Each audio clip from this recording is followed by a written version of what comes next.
I'm Jay Jordan, and I was the music director at Serra for 41 years, and now I'm retired, so it's a different life being retired, and I'm getting used to it, but I think it was the right time. And I have things to keep me busy, so yeah, that's good. Sure. So I was a product of the San Mateo School District, and I took trumpet class like people start in the 5th grade. And then I just kept on going all the way through high school, and by the end of high school, I realized that music was something I liked a lot, and I'd actually applied to college already, but not as a music major, because I kind of didn't think I was good enough. And then a graduate came back to talk to us about life as a music major. He was going to San Francisco State, and he was also a trumpet player, and I thought to myself, well, I always thought I was better than him, and he's doing it, so maybe I could do it. So I decided then, before I started college, to be a music major. And then, so I was at San Jose State until 1976, and then 1977, I got a job at Serra. Whoa. And yeah, right out of college. And I just never left. And by that time, I was already also teaching drum and bugle corps, because I got involved in that when I was in college, which is a competitive marching band. And so I had marched throughout college, and then I started, after I was 21, age out, I started teaching that. So like my first kind of professional getting paid teaching gig was doing that before I started at Serra. Yeah, so that's a tough one. So there's accomplishments or achievements. I mean, accomplishments are, when you stay at the same place for a long time, you kind of become a boring institution. But so, there were a few accomplishments along the way, but I think as far as my greatest achievement is in terms of being at Serra was the tri-school program.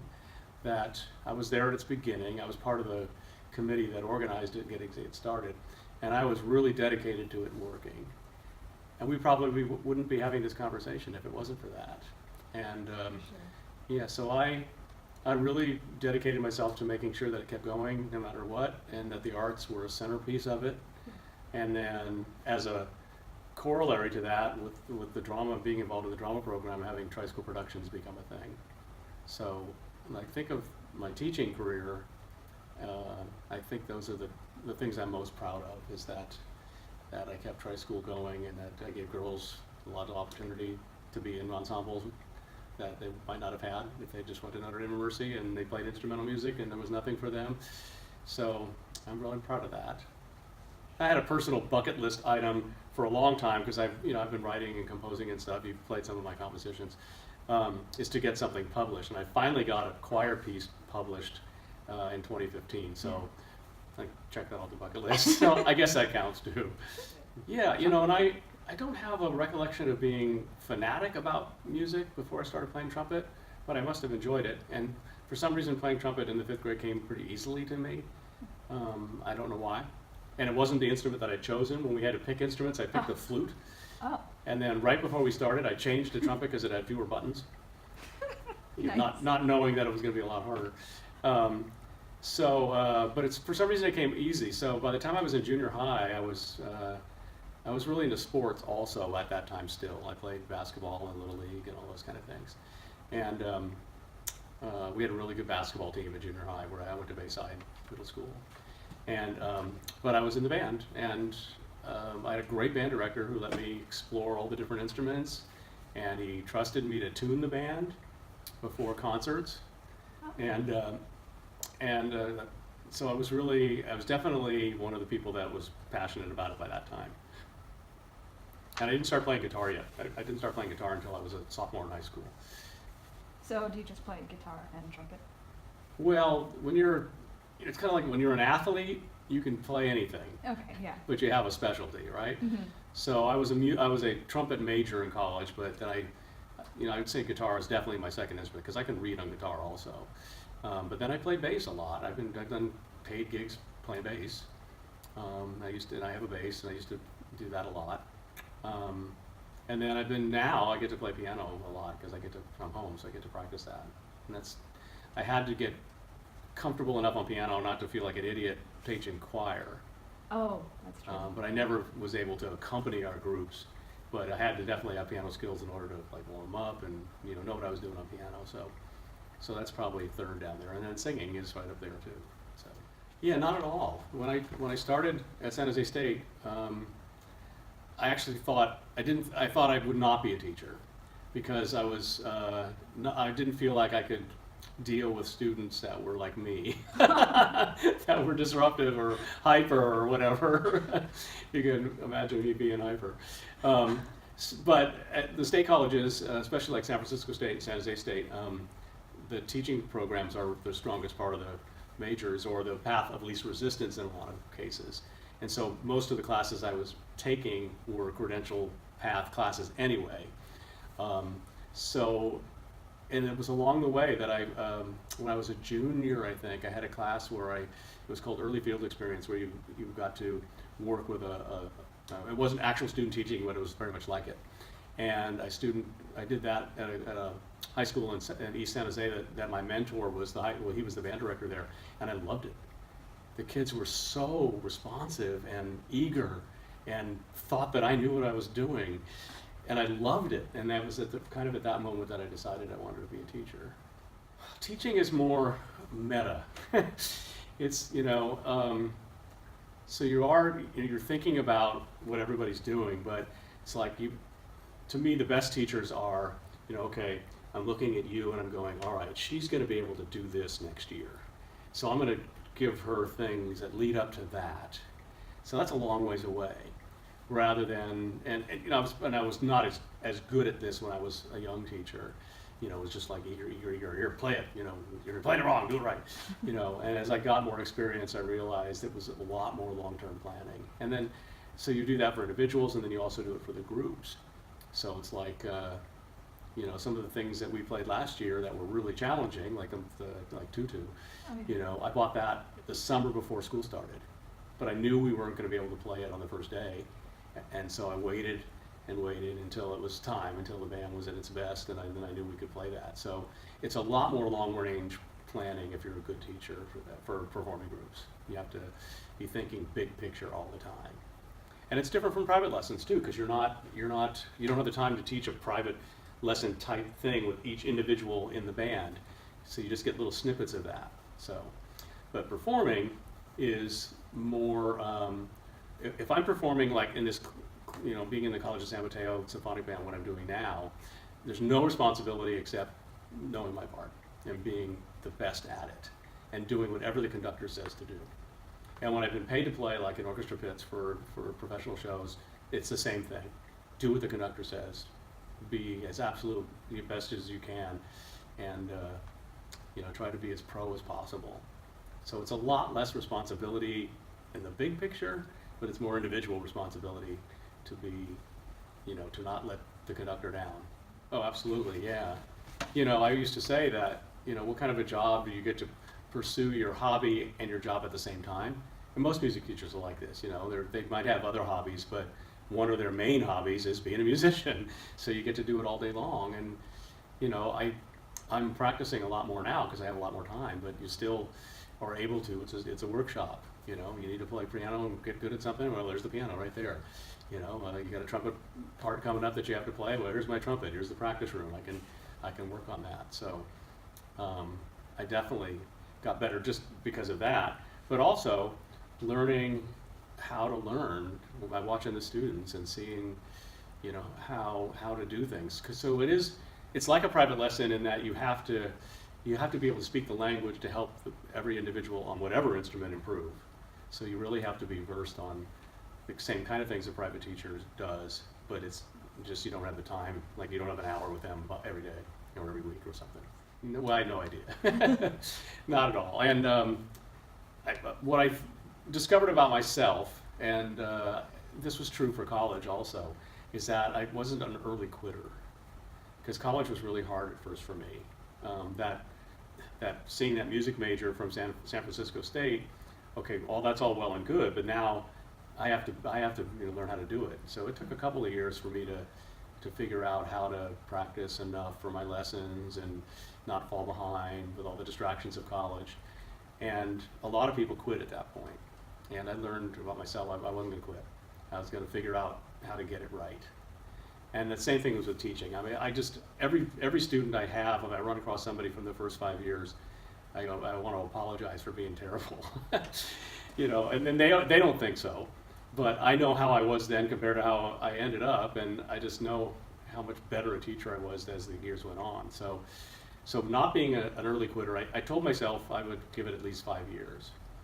And then at the end of 5 years, I was having a better time. It was getting easier, and then at 10 years, it was like, oh gosh, I can't quit now. I'm just starting to get a hang of this.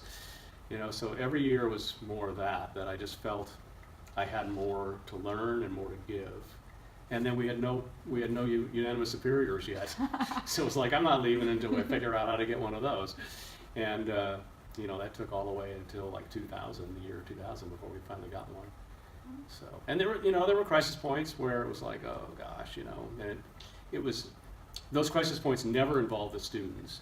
When really stressful things happened with the students, it never made me want to quit. It made me want to be better. The crisis points were more administration, you know, things outside of teaching that you had to deal with that were difficult. Well, it was, so as I told you earlier, I was teaching drum and bugle corps, which involved touring during the summer. And I was teaching a group in South San Francisco, and some of the horn players, I taught the horn line, some of their horn players went here. So some of my students from there were Serra students. And then the parents of those students told me that the director from Serra had applied for Cappuccino. And then I had other students who were in Cappuccino's music program, and the same parents said, well, you should apply at Cappuccino. So I applied at Cappuccino. I did not apply at Serra. And so that was my first interview after my degree, and I didn't get the job. But the director from Serra got the job. Oh. So I didn't apply to Serra, and I went on tour, and I came back, and it was August, and there was still no teacher at Serra. I called and said, you know, is it filled? And they said no. And so I interviewed, and you know, they were probably pretty desperate. You know, I had, you know, on paper I had a degree in music, I had my credential, so it wasn't a huge risk other than the fact that I'd never taught in a school before. So it was a little bit of a risk for them, but I also think, you know, they were like, oh, thank God, we got a music teacher now.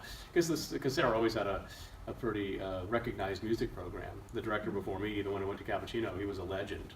So that's how I got the job. Yeah, I don't think so. As I said, there were definitely times when it was really difficult.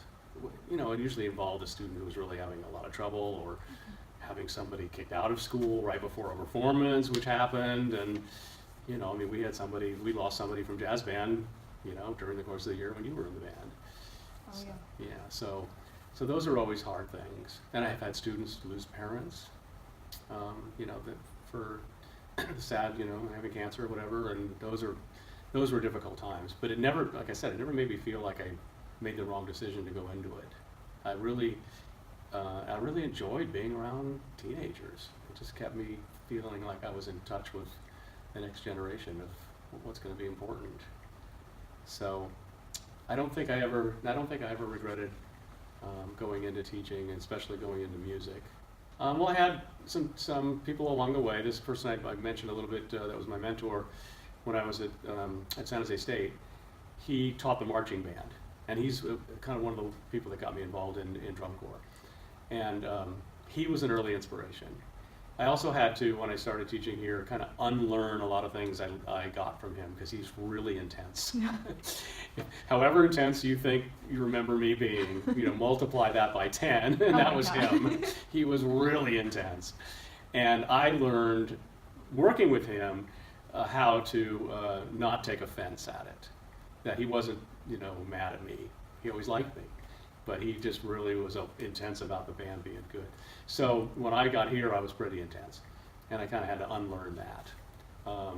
But he was definitely an inspiration, and he just retired last year also. He was at San Jose State. Well, he was at San Jose State, and then he was at this high school that I did some student teaching at, and then he went back to San Jose State all the way until last year. Wow. So he was there a long time, and he's just such a motivated person. And then when I started doing my master's, I mean, back to the accomplishments, I'm proud of the fact that I got a master's, because it's a lot of work. It took me 5 full years. And my kids were really young at the time, so it was a lot of burden on my wife, not just going to class, but having to write my thesis and all this stuff. It was hard, but I was really proud of myself for following through. And my advisor during that process was one of the best educators I've ever come across. She was amazing. She was a great teacher, a great writer, and she liked my writing enough that she hired me to do some things for her books. And that got me really into the fact that writing is important and that I have to be polished. So she liked my writing, but she was also, like an editor. She'd say, no, don't do this, do that, do this. And so by the time I was finished that program, I was really proud of my writing. So I always felt like writing was a great skill to have. So that's her, but she was also, she was nationally recognized. She was friends with Hillary Clinton. And she was on the national committee that developed what was called Goals 2000 when they developed the first national standards for music. She was a big part of that. She hired me to be part of this teaching series to to edit one of the books for that. So that gave me a lot of confidence that she thought that much of me. So she was inspirational. And then people that I don't know, I'm inspired by. I said this in the article that they had in Traditions, that I'm always inspired by really great musicians who are also really great teachers. Like Wynton Marsalis, I just saw recently. He's an amazing musician, just one of the best on the planet. But he's also a really down-to-earth person who loves kids and who loves education. And that's one of his primary things is, teaching kids while he's doing this. And then Bela Fleck, you probably don't know about him. He's a banjo player, but he's a virtuoso banjo player. He doesn't just play bluegrass, he plays classical music and everything else on banjo. And he's also a really great teacher and great guy. So those are two that have always been inspirational. So I tend to gravitate towards people who are good people. There's some musicians that I respect and I like, but they're not very good people. They're everything I've read about them says that they're kind of not nice or really ego-y or whatever. So the musicians I like the most are talented, and then I've always been drawn to really talented women musicians, and that the mentor for my master's kind of pointed me toward that direction because she was into women composers. There's not a lot of women composers that get much recognition. But I've always been inspired by women who write their own music, write their own songs. That's why one of the reasons I've always liked Taylor Swift, because she writes her own songs. And I'm just a huge Lady Gaga fan because she is so talented and writes her own music. So I also gravitate towards really talented women. My parents didn't say, oh gosh, you can't be a music major, that's going to lead you nowhere. They never said that. They always said, well, if that's what you're passionate about, you should do it. When I started doing drum corps, before I was teaching, when I was marching, it meant that I was going to be gone all summer and not have a job. And they didn't say, oh, no, you can't do that. You have to be home. You have to have a job. They said, no, this looks like a great opportunity. We're going to support that. So they were really supportive, where not all parents are like that. You have to have a job. Well, that would have killed my drum corps career right there because I was gone all summer long for 7 straight years. So they were very supportive. And then my immediate family, like I said about the masters, my wife has been, she took up all the slack with the kids when I was having to work on that, and she was very supportive of that. And then some things that she said when I had my retirement gathering, she gave a speech, and she said that me doing what I'm doing gave her and both of our kids a whole other life. Because she was involved with the drama program. She did costumes. She became a volunteer for all that time. And both of my kids were either playing in the band, acting in the shows, and it was a big part of their high school career also. So it was a whole family endeavor. And there were times when I felt like this was just, sometimes it was really hard. Having your own kids in class was hard. My son was a music major. I had him for jazz band, for symphonic band, and then choir all in a row, 4 days a week. And it was really hard, and my daughter, it was less hard, but still hard, because, what, am I dad or am I Mr. Jordan, But at the same time, what was awesome about it is that, we'd be here for a musical and the whole family would be there doing things. It was a family affair, and, and now I get to, my son is in a band that they use horns every once in a while, and I get to play with him in his band. And that's pretty special. You can be your kid's softball or your kid's little league coach maybe, but you're not out there playing with them. Yeah. So my family's been really supportive and just part of the process. They've enjoyed it, thank God. They didn't hate me for it, they just loved it. So recreationally, guitar is probably my favorite instrument, but professionally, it would be trumpet because that's what I'm most accomplished on.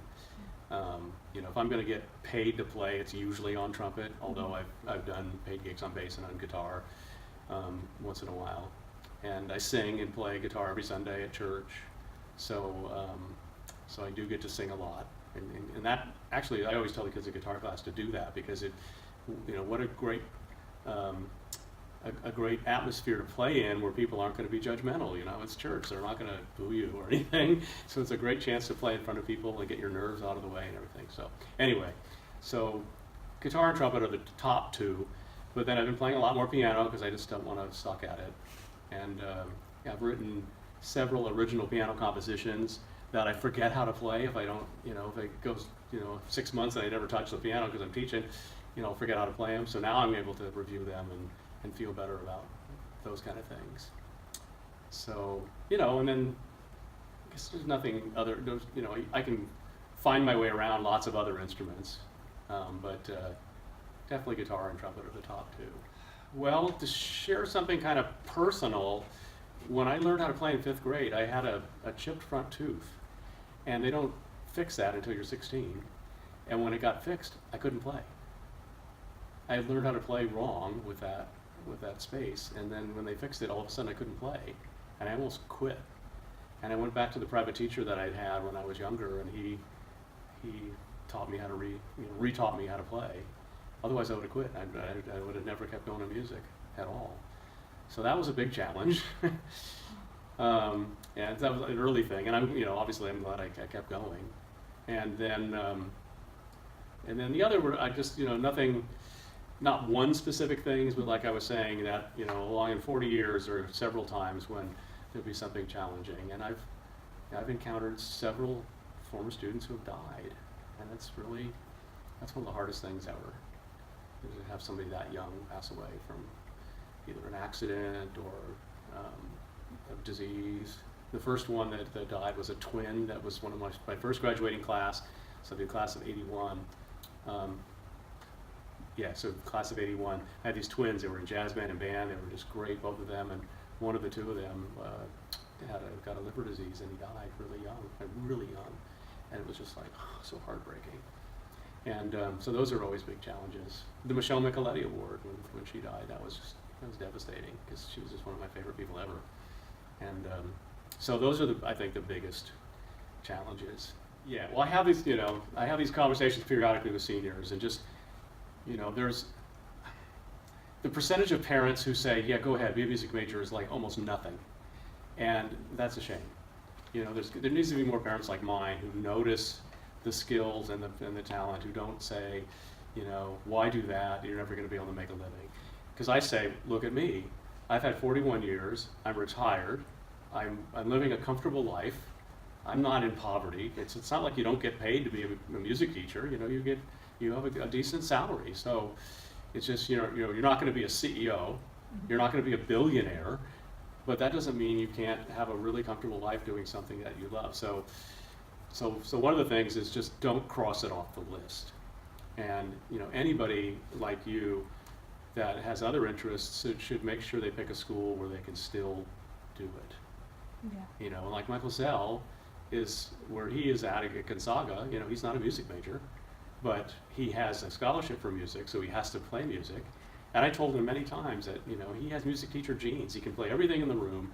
He loves music as a thing, and that he's like the right personality to do it. And if it happens, it happens. But you can't force anybody to do it. So the main thing is don't cross music off your list.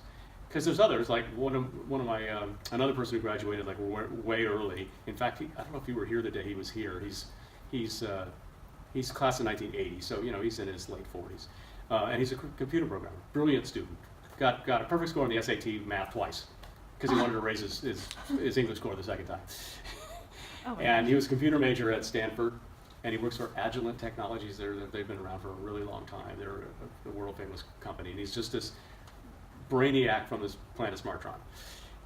But he's always kept playing music. He plays music almost every night of the week. He's a brilliant jazz piano player, and he plays for college a cappella group or college jazz groups, and then professional jazz groups and big bands, and so even that person could still be passionate about music and keep playing. Well, before my knees gave out, I still liked athletics. When I was teaching here, my two main sports were tennis and snow skiing, and so I still do. If I miss anything a lot more than anything else because of my knees, it's snow skiing. I loved snow skiing, and my father was a really good skier, but he never taught me how. He was just always doing it, not teaching me. So I taught myself, and then got better and better and took lessons. And I used to do ski trips from Serra. I was the head of the ski club with another teacher, with Mr. Plett, the physics teacher, and then we would take groups up, and we took groups to Utah skiing, and so I loved that, but I can't do it anymore because I have bad knees. And tennis was the same thing. I loved playing tennis, and had to give that up. So I can't do those things anymore, but I still ride my bike. I still like to do physical things when I can. I also like to cook. I'm the main cook in our house. I started learning how to cook when I was in college because I lived in a house full of guys, and to save money, we decided that each of us would cook a different night of the week, and so everybody went back to their moms for recipes, and I got a lot of good recipes then, and it didn't fear cooking, and then I just kept doing it, and then when after I was married, I was always home earlier than my wife because she would work until 5 or 6. So it just made sense for me to cook dinner most nights. So then I still like doing that, and I like the recipes, whatever else. My daughter kind of passed that on to her. She loves to cook, and so we share things. So we do that. And then my wife and I love to travel. So we've been, once we were able to afford it, after the kids were more grown, we've been able to go on some really awesome trips to Europe, and the Danube River, and the Rhine River, and England and Scotland, and Hawaii. We go every other year to Hawaii. We both love Hawaii. So we love to travel, and not just, because it's a vacation, but to learn about the culture of where you're going, and so we enjoy that. So I guess that's an interest. And I love to read. I've read 7 books since school let out. Because I was laid up for a while, and so I was reading constantly, and I'm still reading constantly, so I still like to read. Yeah, so I try to keep busy. I have this class, so that's good. But then I'm working out, recovering from my surgery that I had. So I ride my bike in the morning before the wind comes up, because out in Foster City it gets harder and harder as the day goes on. And then I do a little bit of workout at home. If I have any errands to run or appointments, I try to get all those done in the morning. And then just because of traffic, I try to be home, by the afternoon if I can. And then we're working on our house now. Have some time to do that. So we're making some improvements there. And I think my wife's going to be retired a year from now, so it's going to be different then. We'll have to find things to do together.